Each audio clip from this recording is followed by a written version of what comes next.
उस समय अगर आपको वैलिडेशन वगैरह चेक करना है तो आप एग्जिस्ट के थ्रू चेक कर सकते हैं। जैसे अगर मैं एक प्रोसीजर यहाँ पे बनाऊँ आपके लिए, तो जैसे मैं एक प्रोसीजर बना लेता हूँ स्टूडेंट एंट्री करने का।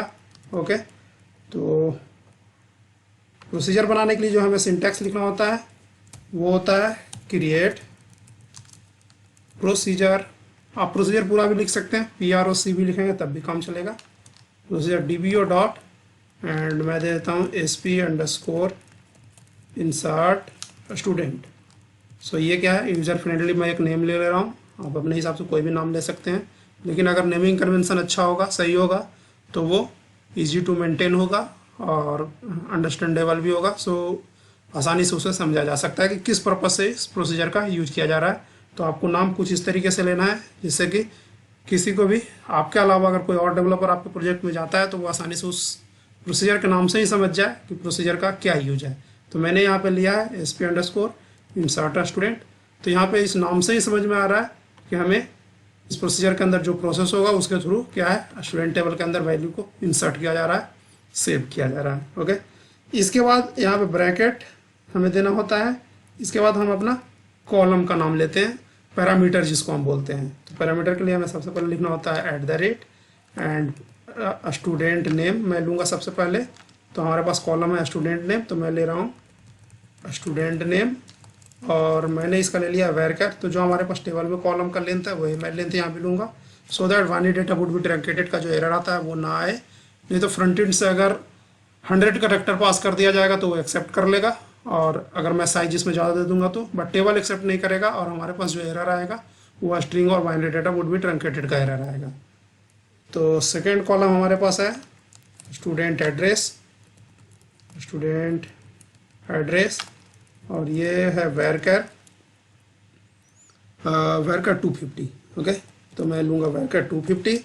इसके बाद नेक्स्ट है हमारे पास पिन कोड, सो @ पिन कोड और मैंने इसको लिया है वैरकर 6।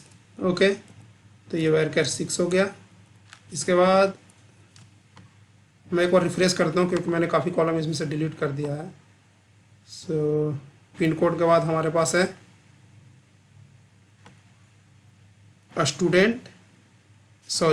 State name. सो मैं लूँगा @ स्टेट नेम एंड ये होगा वैरकर 50। इसके बाद हमारे पास है कंट्री नेम एंड वैरकर 50। इसके बाद हमारे पास है, मैं क्रिएटेड डेट नहीं ले रहा हूँ क्योंकि उसमें मैंने ऑलरेडी डिफ़ॉल्ट वैल्यू दे रखा था। तो जैसे ही मैं उसके अंदर वैल्यू इंसर्ट करूँगा और क्रिएटेड डेट के अंदर मैं कोई भी रिकॉर्ड नहीं डाल रहा हूँ तो वो डिफ़ॉल्ट वैल्यू ले लेगा, तो मैं उसे नहीं ले रहा हूँ यहाँ पे। और मैं ले रहा हूँ क्लास वैरकर 10।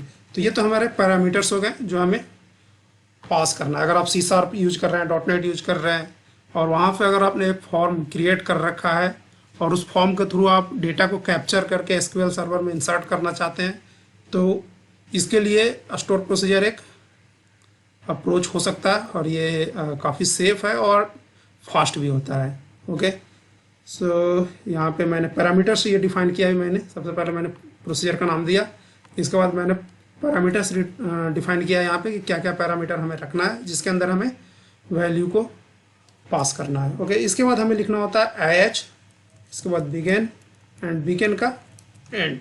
ओके, और इसके अंदर हमें क्या करना है, वैल्यू को इंसर्ट करना है। सो इंसर्ट करने के लिए सिंपल वही कमांड लिखना है, insert into table name student and इसके अंदर आएगा स्टूडेंट नेम, स्टूडेंट एड्रेस। इसके बाद हमारे पास है पिन कोड, सो मैं लूँगा पिन कोड। इसके बाद स्टेट नेम, इसके बाद कंट्री नेम एंड लास्ट में क्लास। ओके, इसके बाद हमें देना होता है वैल्यूज़ और वैल्यू के अंदर हमने पैरामीटर जो यहाँ पे लिया वो हमें पास कर देना है। सो स्टूडेंट नेम में सबसे पहला सीक्वेंस जो हमारा कॉलम का सीक्वेंस है, पैरामीटर का भी सीक्वेंस वही होना चाहिए। तो अगर स्टूडेंट नेम मैंने पहले पोजीशन पे लिया है तो यहाँ भी पहले पोजीशन पे स्टूडेंट नेम होगा। इसके बाद हमें लेना है स्टूडेंट एड्रेस एंड थर्ड में हमें लेना है पिन कोड। सो थर्ड में आ गया पिन कोड। फोर्थ में स्टेट नेम तो मैंने ले लिया स्टेट नेम, एंड इसके बाद हमारे पास है कंट्री नेम, तो ये आ गया कंट्री नेम, एंड नेक्स्ट है क्लास, तो मैंने ले लिया क्लास।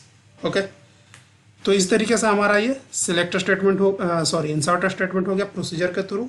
बट यहाँ पे कुछ हमें कंडीशंस भी चेक करने हैं। ओके, सो कंडीशन क्या चेक करना है कि अगर स्टूडेंट नेम एग्जिस्ट करता है तो दोबारा इस टेबल में एग्जिस्ट ना हो, वो हमें एरर के रूप में सेलेक्ट होकर का है कि स्टूडेंट नेम ऑलरेडी एग्जिस्ट। तो हम प्रोसीजर के थ्रू भी इसे हैंडल कर सकते हैं। और इसके लिए हमें जो मैंने अभी लास्ट में बता रहा था, जो मैं एग्जिस्ट उसका मैं यूज करूँगा। तो मैं लिखूँगा इफ़ एग्जिस्ट और मैं लूँगा सिलेक्ट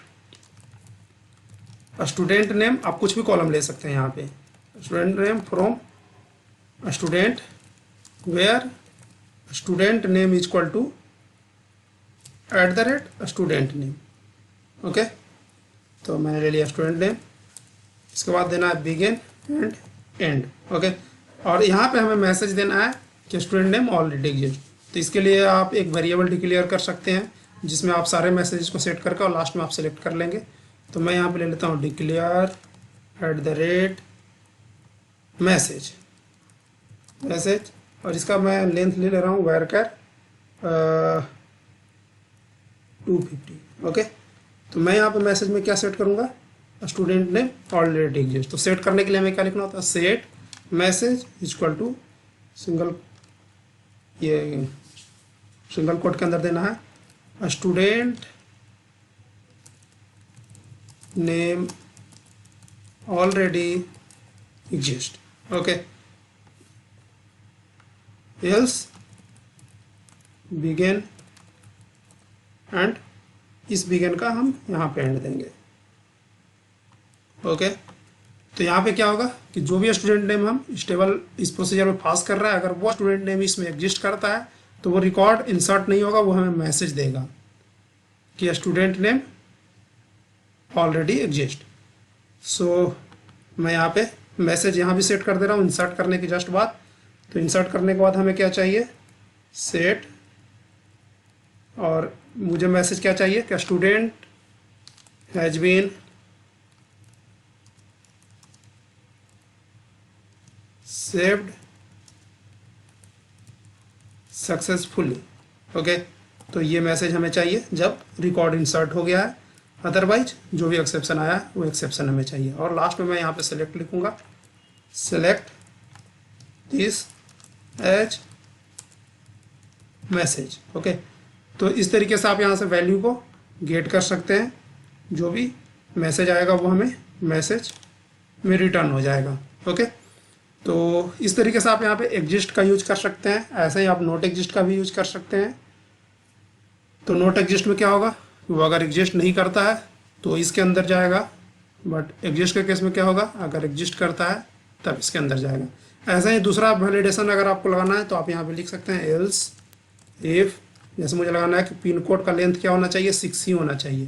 हालांकि मैंने इसमें 6 दे रखा है, लेकिन कोई 5 भी पास कर सकता है, 5 कैरेक्टर का भी कोई पिन कोड पास कर देगा, 3 कैरेक्टर का पास कर देगा, तो वो इनवैलिड बताएगा। तो वो मैं यहाँ पे दूंगा इफ लेंथ। तो उसके लिए हमें क्या देना होता है, लेन फंक्शन होता है एसक्यूएल सर्वर के अंदर, तो आप लेन का यूज कर सकते हैं। और लेन के अंदर आपको क्या देना है, कॉलम का नाम पास करना है जिसका आपको लेंथ चाहिए। तो मैं यहाँ पे लिखूंगा else if len not equal to 6, अगर 6 नहीं है तो, यानी कि 6 से कम है तो। 6 से ज़्यादा तो ऐसा भी नहीं होगा क्योंकि मैंने यहाँ पे 6 दे रखा है लेंथ, तो 6 से ज़्यादा तो नहीं होगा, लेकिन 6 से कम हो सकता है। तो मैं यहाँ पे सिंपल लिखूंगा लेन नॉट इक्वल टू 6, यानी कि अगर 6 कैरेक्टर का नहीं है तो मैसेज क्या आना चाहिए। तो यहाँ पे मैं लूँगा बिगिन एंड यहाँ पे मैं दूंगा सेट कर दूंगा मैसेज, सेट मैसेज, और मैसेज में मैं लिखूंगा pin code length should be of 6 digit. Okay, तो यहाँ पे अगर पिन कोड का लेंथ 6 नहीं होगा तो वो हमें ये मैसेज रिटर्न करेगा। ऐसे ही आप दूसरा वैलिडेशन भी लगा सकते हैं, जैसे कंट्री नेम ब्लैंक नहीं होना चाहिए। तो यहाँ पे आप दे सकते हैं else if country name equal to blank. तो यहाँ पे आप मैसेज दे सकते हैं इसमें, और मैसेज में आप सेट कर सकते हैं set @ message equal to country name should not blank, यानी कि कंट्री नेम ब्लैंक नहीं होना चाहिए। ओके, तो मैं अगर आप इतना लिख रखे हैं तो आप क्रिएट कर सकते हैं। क्रिएट करने के लिए आपको सिंपल F5 प्रेस करना है या एग्जीक्यूट बटन दबाना है। तो देखिए यहाँ पे हमारा प्रोसीजर क्रिएट हो चुका है। अब प्रोसीजर जो जाता है वो चला जाता है प्रोग्रामेबिलिटी के अंदर। सो प्रोग्रामेबिलिटी के अंदर मैं जा कर के दिखाता हूँ। इसके अंदर होता है स्टोर प्रोसीजर। स्टोर प्रोसीजर के अंदर दो आएगा, एक आएगा सिस्टम स्टोर प्रोसीजर। तो सिस्टम स्टोर प्रोसीजर में नहीं, हमें यहाँ पे नॉर्मल मिलेगा। तो हमने क्रिएट किया था इंसर्ट स्टूडेंट, तो यहाँ पे हमें इंसर्ट स्टूडेंट मिल गया। ओके, तो अब मैं इसे एग्जीक्यूट करके एक बार दिखाता हूँ कि ये काम किस तरीके से करता है। तभी मैं देख लेता हूँ इसके अंदर कितने रिकॉर्ड एग्जिस्ट करते हैं। तो इसके अंदर टोटल अभी 4 रिकॉर्ड एग्जिस्ट करता है। तो मैं इसे एग्जीक्यूट करता हूँ। तो एग्जीक्यूट करने के लिए हमें लिखना EXEC। ओके, इसके बाद आपको प्रोसीजर का नाम देना है, और जिस सीक्वेंस में मैंने पैरामीटर लिया है मैं उसी सीक्वेंस में वैल्यू दे देता हूँ। जैसे सबसे पहला क्या था, स्टूडेंट नेम। सो मैंने पास कर दिया स्टूडेंट नेम दिस, एंड इसके बाद एड्रेस है। सो एड्रेस मैं दे देता हूँ Mumbai. Okay, and pin code में मैं ब्लैंक रख रहा हूँ। ओके, स्टेट में मैं ले रहा हूँ महाराष्ट्र, एंड कंट्री में ले रहा हूँ इंडिया, एंड क्लास भी मैं ब्लैंक ले रहा हूँ। ओके, अब हम इसे एग्जीक्यूट करते हैं। एग्जीक्यूट करने के लिए आपको सेलेक्ट करना है F5 प्रेस करना है या एग्जीक्यूट बटन दबाना है। तो यहाँ पे देखिए आ रहा है मैसेज हमारे पास, pin code length should be of 6 digit. Okay, so pin code में मैंने क्या लिया है, पिन कोड में मैंने ब्लैंक ले लिया है। ओके, तो मुंबई का कोई भी मैं एक पिन कोड ले लेता हूँ यहाँ पे। तो क्या होगा, जैसे मैं ले लूँ, ये ले लेता हूँ। अगर मैं 5 कैरेक्टर भी दूंगा तब भी वो सेम ही मैसेज देगा। तो मैं यहाँ पे इसे 6 कैरेक्टर दूंगा। अब मैं अगर कंट्री ब्लैंक कर दूं, क्योंकि कंट्री के लिए भी मैंने मैसेज लगा रखा था, सो मैं कंट्री ब्लैंक कर दिया। तो अब मैं एग्जीक्यूट करूँगा तो नेक्स्ट मैसेज हमारे पास आ रहा है country name should not blank, क्योंकि मैंने पिन कोड डाल दिया। तो वो सबसे पहले तो इसको चेक किया, ठीक है, तो ये कंडीशन मैच नहीं किया। इसके बाद इसको चेक किया, ये भी कंडीशन मैच नहीं किया, बट ये कंडीशन मैच कर गया तो हमें ये मैसेज दे दिया। ओके, तो अब मैं कंट्री भी डाल दे रहा हूँ, और कंट्री में ले रहा हूँ इंडिया। इसके बाद मैं एग्जीक्यूट करता हूँ तो मैसेज हमारे पास ये आ रहा है student has been saved successfully. और ये मैसेज कहाँ से आया है, ये मैसेज आया इंसर्ट के बाद, यानी कि हमारा रिकॉर्ड इंसर्ट हो चुका है। अब मैं सेलेक्ट करके एक बार देख लेता हूँ कि हमारा रिकॉर्ड सेलेक्ट हुआ है या इंसर्ट हुआ है या नहीं। तो आप देखिए हमारे पास ये रिकॉर्ड इंसर्ट हो चुका है।